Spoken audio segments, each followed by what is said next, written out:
जय श्री कृष्णा। नमस्कार दोस्तों, आप सभी दर्शकों को, सभी भक्तजनों को नवरात्रि की ढेर सारी शुभकामनाएं। दोस्तों, नवरात्रि का पर्व चल रहा है और ये दुर्गा की शक्ति है और शक्ति का पर्व चल रहा है। तो मेरी इच्छा यही होती है कि मैं प्रतिदिन आपसे नारी की शक्ति का कैसे अवहेलना होता है हमारे समाज में, कितनी नारी को सहन करना पड़ता है, एक एक चीज़ को अपने सच दिखाने के लिए कितना कुछ सुनना पड़ता है। ये सब चीज़ मैं आपको अपने वीडियो द्वारा बताना चाहती हूँ। ये कोई सुनी सुनाई बातें नहीं है दोस्तों, ये यथार्थ है, ये ज़िंदगी से जुड़ी हुई कहानी है और ये हमारे और आपके जैसे ऐसे कई बहनों को सहन करना पड़ता है। तो मैं यही चाहूँगी कि इस वीडियो को ज़्यादा से ज़्यादा आप लोग लाइक एंड शेयर करते रहिए, सब्सक्राइब कीजिए, ताकि बहुत मेरे जितने भी वीडियो आए वो सब आप देख सको और आप जितने शेयर करोगे सभी को पता चलेगा, एक समाज में एक जागरूकता पैदा होगी। तो मैं ये चाहती हूँ कि आप सब कोई वीडियो को लाइक एंड सब्सक्राइब करते रहिए और शेयर करते रहिए। दोस्तों, मैं ये आप लोगों को बताना चाहती हूँ कि ब्रह्मा, विष्णु और महेश तीनों देवगण तीनों देवियों से कम भी नहीं थे पर ज़्यादा थे।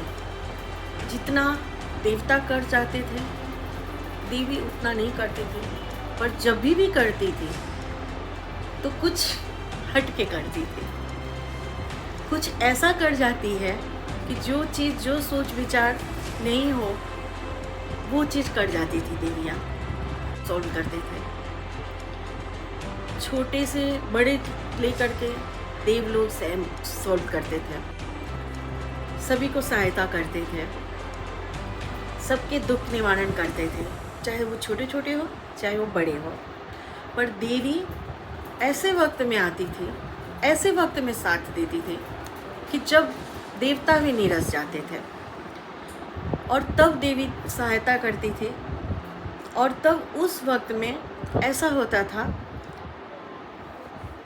कि देवता भी उनसे परामर्श लेते थे, देवता भी उनकी सहायता लेते थे और देवता ही उनको शक्ति प्रदान भी करते थे। तो ये है देवी और देवता की महानता। दोस्तों, आप बोलोगे कि ये स्त्री के विषय में बताने वाले थे, तो ये देवी और देवता के विषय में कहाँ पहुँच गए, आप ऐसा सोचते होंगे। पर शुरुआत कहाँ से होती है? कभी भी शुरुआत तो हमारे देवी देवता से ही होती है ना। हमारे देवी देवता भी ऐसे ही थे, हर छोटी छोटी बातों पे जलन हो जाती थी उनको। विष्णु भगवान कई बार ऐसा होता था कि लक्ष्मी से जल जाते थे और जलन बस लक्ष्मी जी को ऐसा कुछ कह देते थे कि लक्ष्मी जी रूठ के चली जाती थी। कभी कभी भोलेनाथ भी ऐसे ही करते थे, वो भी अपने गौरी माता को, पार्वती जी को बहुत सताते थे और कुछ छोटी छोटी ऐसी बातें उनको बोल देते थे कि गौरी माता भी नाराज़ हो जाती थी। आखिरकार उनको मनाना ही पड़ता था और विष्णु भगवान मनाने के लिए क्या कुछ नहीं किए। अभी तक तिरुपति में कर्ज लेकर के कुबेर जी का कर्ज सधा रहे हैं। तो विचार कीजिए, लक्ष्मी, नारायण, भोलेनाथ, पार्वती जी, ब्रह्मा जी, सरस्वती जी, सब महान, सब ने ऐसे सिखा दिए, आज के स्त्री पुरुष में भी सारे गुण डाल दिए। अब होता क्या है, आज के भी समय में यही कुछ होता आ रहा है। अगर पुरुष जैसे पहले होता था कि जब विष्णु भगवान कुछ अच्छा काम करते थे तो लक्ष्मी जी बड़े गर्व से कहती थी कि नारायण ने ये चीज़ किया है, आप जाओ देवर्षि ऋषि भक्तजनों, आप नारायण के पास जाओ, नारायण आपकी सारी विपत्ति दूर करेंगे। क्योंकि खुद लक्ष्मी जी को भी नारायण पे ही आस्था थे, पार्वती मैया को भी खुद भोले बाबा पे ही आस्था थे। वो सिर्फ भोलेनाथ को ही जानती थी कि मेरे भोलेनाथ सब कुछ कर देंगे, मेरे नारायण सब कुछ करेंगे। उन्होंने कभी जलन नहीं की, पार्वती जी कभी लक्ष्मी माता जलन नहीं की, कभी सरस्वती माता जलन नहीं की। और भोलेनाथ को भी बहुत जलन हो जाती थी छोटी छोटी बातों पे और विष्णु भगवान को भी हो जाती थी। आज के भी ज़माना में ऐसे ही कुछ होता है। अभी भी स्त्री है ना, पुरुष पे टकाटकी लगाए रहती है मेरा पति वो करेगा, मेरा पति ये करेंगे, मेरा पति मुझे करके ला के दे तो मुझे बहुत अच्छा लगेगा। और वही चीज़ अगर स्त्री कोई चीज़ बार बार कह दे, आप मुझे ये कर दो, तो पति को नाराज़गी भी हो जाती है। क्या रोज़ रोज़ एक ही झंझट पाल के रखती हो?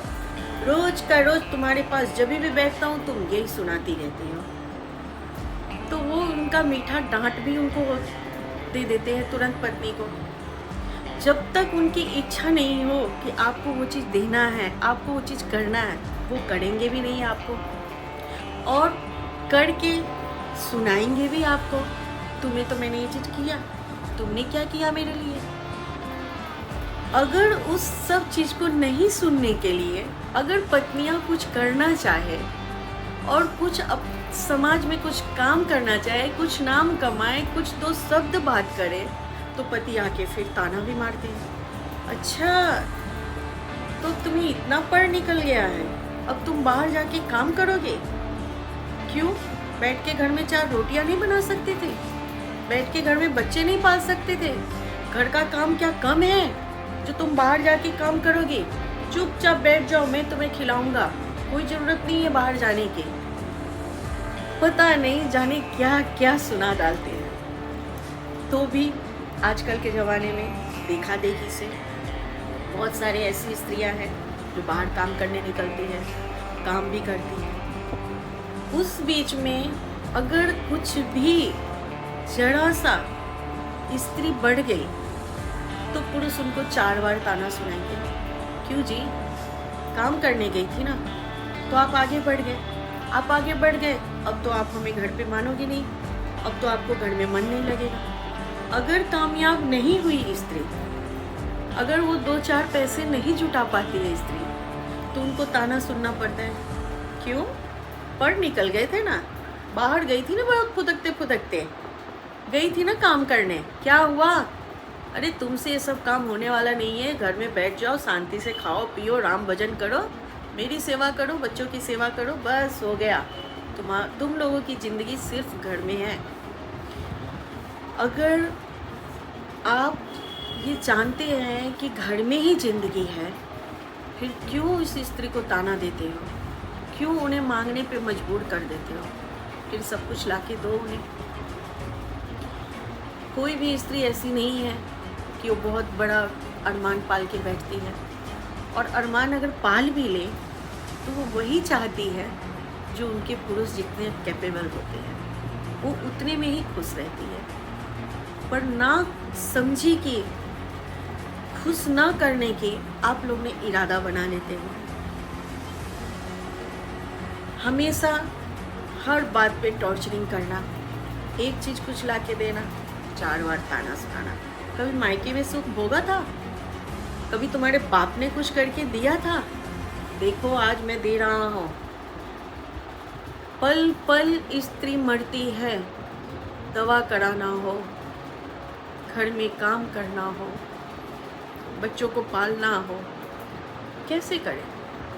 पुरुष ला के महीने में एक बार कमा के ला के दे देता है कि तुम इतने में घर चलाओ, पर उतने में नहीं चलता है। और उस वक्त स्त्री किस तरह से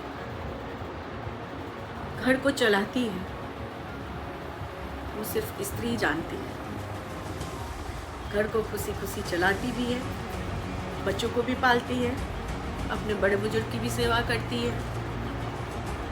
सब कुछ करने के बाद पति को खुश रखने के लिए हमेशा चेहरे पे स्माइल ला के रखती है। कहीं वो थक के आएंगे, उन्हें तकलीफ नहीं होना चाहिए। अरे बाहर काम करते हैं ना, उनको दुख नहीं होना चाहिए। मेरा ये मुरझाया चेहरा देख के उनको नाराज़गी हो जाएगी। फटाफट कंघी करो, साड़ियाँ पहनो, लिपस्टिक लगाओ, श्रृंगार करो, पति के लिए रेडी हो जाती है। फिर पति आए तो बैठे, अगर मन खुश हुआ पति का बाहर से तो बोलेंगे वाह क्या बात है, आज तो बहुत अच्छी लग रही हो। और अगर मन खुश नहीं रहा तो बोलेंगे क्यों, कुछ काम नहीं था क्या?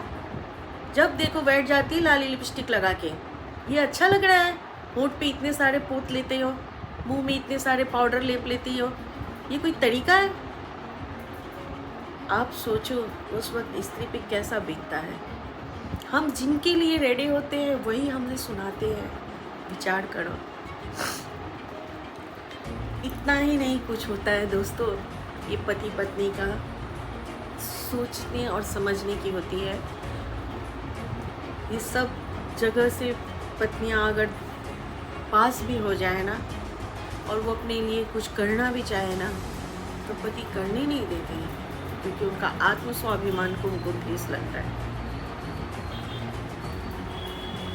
पति अगर जीत के आता है तो पत्नी की उसमें लगता है कि मेरे पति जीत के आए हैं, वो खुश होती है। और खुश होने से पहले सबसे पहले भगवान को प्रार्थना करती है कि माता जी, हे देवी देवता, आपने मेरे पति की जय जयकारा कर दी, आपने मेरे पति को आगे बढ़ाए, आपने अच्छा किए। अगर पत्नी कुछ अच्छा करे तो पति सर पकड़ के बैठता है, क्या किया माता जी, क्या किया प्रभु, तूने उसे ये चीज़ कर दिया, अब वो मैं नाच नखरे करेगी मेरे ऊपर। क्योंकि उनकी जो सोच जो है ना, वो सोच बिल्कुल नेगेटिव है, कहीं से भी वो पॉजिटिव सोचते ही नहीं है। कैसे आप खुद सोचो, अगर इस तरह संसार चलता रहे तो कैसा होगा, ये स्त्री नारी कैसे कैसे जिएगी। अब वो समय नहीं रह गया जब आदमी फटे पुराने पहन के कैसे भी जी लेते थे। अब तो पड़ोसिन, रिश्तेदारी, हर जगह से मजाक बन जाता है। अरे है क्या इसके पास, क्या करके देता है इसका पति, इसके घर में है क्या। हर जगह से पत्नी को ही सुनना पड़ता है। पति कमा के दे वो अच्छा, पति नहीं कमा के दे गलती पति का, और सुनना पड़े पत्नी को।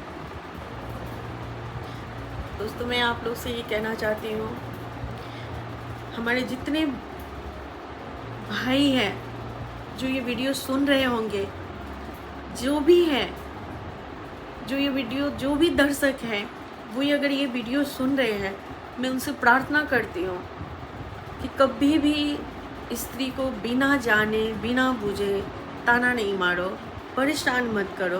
क्योंकि स्त्री भी स्त्री है, वो कोई पत्थर की देवी नहीं है कि आप कितना भी कुछ कहो उनके हृदय पे चोट नहीं पहुँचती। उनका भी हृदय है, और लोग कहते हैं ना कि स्त्री की हृदय तो बहुत कोमल होती है। अगर 2 शब्द मीठे वचन से बोलो ना तो वो खुशी से झूम जाती है, पर कड़वा शब्द सुन सुन के वो पत्थर बन जाती है। फिर उसे कुछ भी नहीं चाहिए, कुछ नहीं तो कुछ नहीं चाहिए, उसकी ज़िंदगी में शून्य हो जाता है। वो खुद को समझ नहीं पाती है कि आखिर मैं हूँ क्या।